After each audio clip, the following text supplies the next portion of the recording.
पहिलाचोटि यो पेपर हो, मलाई नदेखाऊ, तिमी नहल्ला।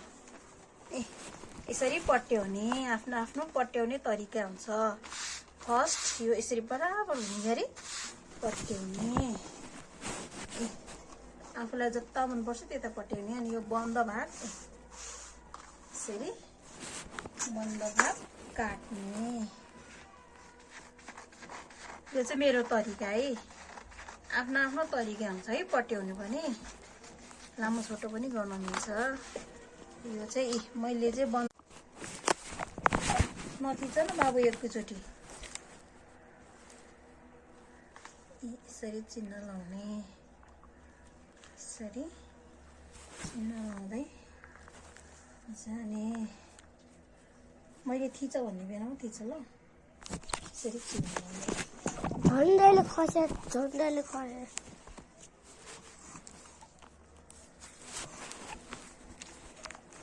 यसरी चिन्ह लाउने। यसरी चिन्ह लगाइसकेपछि अब यसरी काट्ने, मिलाएर बिस्तारै यसरी काट्ने। तपाईहरुलाई यसरी चिन्ह लगायो भनेदेखि मिलाएर काट्न सजिलो हुन्छ है, सिधा सिधा हुन्छ, छिटो पनि हुन्छ।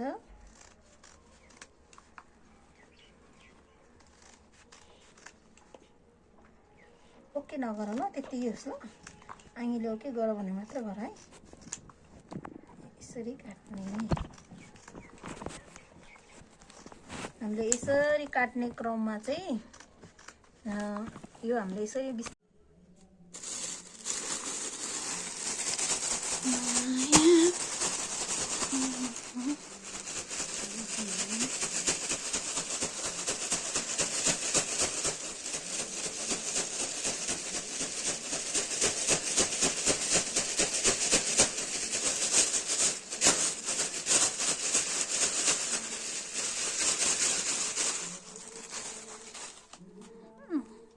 है गाइस, यो चाहिँ 50वटा पेपर है, यो सबै 50वटा पेपर, 50वटा पेपरको नबोल ल।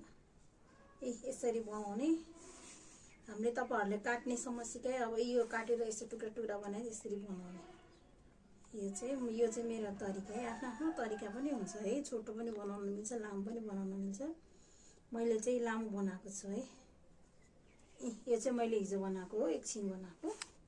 हाम्रो चाहिँ काठको धुलोहरू हुँदैन, यो चाहिँ धुप्पीको धुलो हो अनि अष्टसुगन्ध मिसाएको छ, एकदम राम्रो छ। हामीले चाहिँ काठहरू केही मिसाउँदैन, यो चाहिँ अर्ग्यानिकमा जान्छ है। हामीले बरु अलिकति महँगो 5-10 तपाईको 5 रुपैयाँ